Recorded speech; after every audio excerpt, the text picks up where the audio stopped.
408వ నామము శివంకరి. ఓం శివంకర్యై నమః. అమ్మ భక్తులకు ఇచ్చేటువంటి అనుగ్రహమే శివంకరి.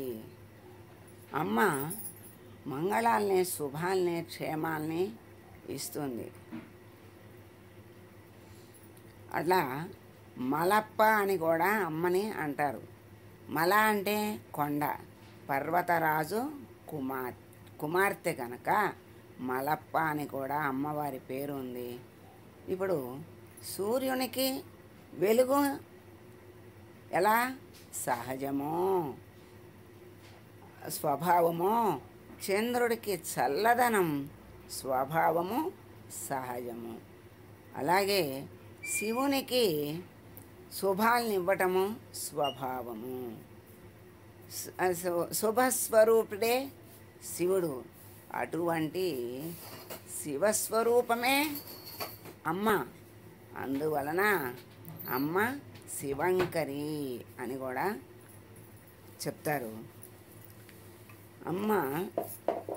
అమ్మ శివుని రూపంలో అయినా, అమ్మ రూపంలో అయినా భక్తులకి శుభాలనిచ్చే తల్లి గనుక శివంకరి. ఆ చల్లదనాన్ని, ఆ సూర్యుని వెలుగంటే జ్ఞానము. అమ్మ ఇక్కడ భానుమండల మధ్యస్థ చంద్రమండల మధ్యగా అని కూడా మనం చదువుకున్నాం.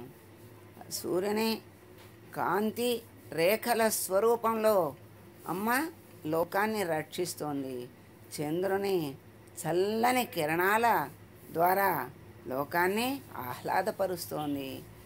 అలాగే అమ్మ భక్తహార్ద తమోభేద భాను సంతతి.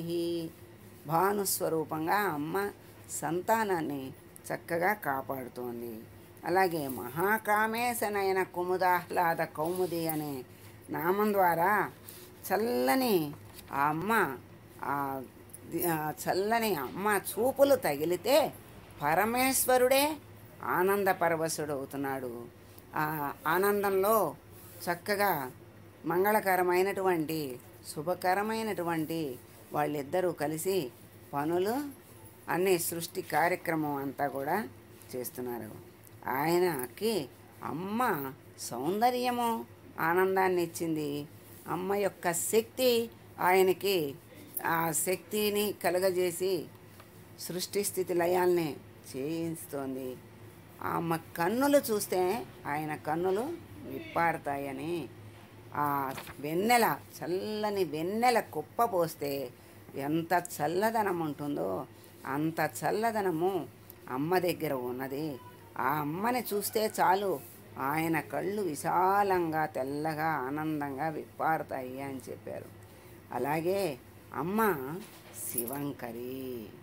అలా శుభస్వరూపుడైనటువంటి శివుడు అమ్మని చూడగానే ఆనందాన్ని పొందుతాడు. అమ్మ యొక్క శక్తి చేత సృష్టి స్థితి లయాల్ని చేయగలుగుతున్నాడు. అమ్మ చైతన్యమే అయ్యలో కారుణ్యాన్ని, శుభాల్ని అన్నిటినీ కూడా కలుగజేస్తుంది. అటువంటి శివంకరి అయినటువంటి అమ్మకి నమస్కారం చేద్దాం.